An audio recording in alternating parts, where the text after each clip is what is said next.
அவங்களோட யூசர் யாருன்னு பாத்தீங்கன்னா அரசு பள்ளியில் படித்தவர்களுக்கு மட்டுமே அரசு மருத்துவக் கல்லூரியில் சேர அனுமதி வழங்க வேண்டும் என்று நீதிபதி என்ன கிருபாகரன் கருத்து தெரிவித்துள்ள ஆர்டர்ல இவங்க மனசிலப்பட்டது. இந்த மாதிரி கவர்மெண்ட் ஸ்கூல்ல படிச்ச பசங்களுக்கு நீட்ல தேர்வாயிருக்கவங்களுக்கு கவர்மெண்ட் மெடிக்கல் காலேஜ் ஏன் கொடுக்க கூடாது? ஆக்சுவலி பிரைவேட் காலேஜ் நீட் கோட்டா இருக்கு, ஆனா கவர்மெண்ட் காலேஜ்ல ஃபீஸ் ஸ்ட்ரக்சர் ரொம்ப ரொம்ப கம்மி.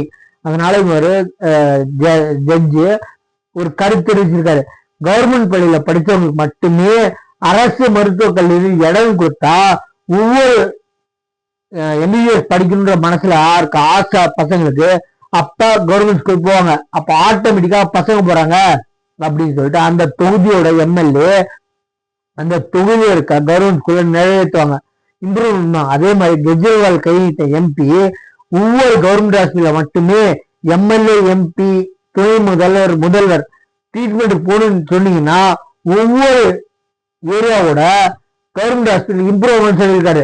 இதை எப்படி பாக்குறீங்க? ஆண்ட கட்சி பேண்டாச்சு ஒரு ஐடியா கொடுக்க துப்பு இல்ல, எக்ஸ்பீரியன்ஸ் இருக்குல்ல, என்ன அனுபவம் இருக்குன்றீங்களா? ஆனா உபயோகம் இல்லாத கெஜ்ரிவால் கையிட்ட எம்பி தானே சொல்லியிருக்காரு, புரியுதா? அதே மாதிரி இப்ப நீங்க ஆண்ட கட்சி பேண்ட கட்சி போடும் கிளம்புங்க, புதுசா மாற்றத்தை நாங்க எதிர்பார்க்கிறோம் அப்படின்னு சொல்லிட்டு பல பேர் முடிவு எடுத்திருக்காங்க. எண்ணி வச்சுக்கோங்க, சகாப்தம் முடிஞ்சு போச்சு. இந்த மாதிரி சொல்ற இது ரிசல்ட் பாருங்க, 80-100 தொகுதி கண்டிப்பா தாவே வரும். 5 சீட் சொன்னாங்க. ஃபர்ஸ்ட் விஜய் மட்டும்தான் ஜெயிக்கிற சான்ஸ் இருந்தாலும் விஜய் மட்டும்தான் ஜெயிப்பாரு, அது சான்ஸ்ல இருந்தால் அப்படின்னாங்க. அப்புறம் ஒரு 4 to 5 சீட் வருனாங்க. அப்புறம் 15 சீட்டு இன்னும் கேண்டிடேட்டான்னு சொன்னாங்க. நல்லா புரிஞ்சுக்கோங்க, இம்ப்ரூவ் பார்த்துக்கோங்க. அதே மாதிரி இப்ப அப்படியே ஜெயிச்சாலும் ஆட்சியில் ஆரம்பிக்க முடியாது. இன்னும் ஒரு 30-40 தொகுதி இப்ப வந்திருக்காங்க, சரிங்களா? அதாவது மற்ற கட்சிகள் சொல்றதுக்கு.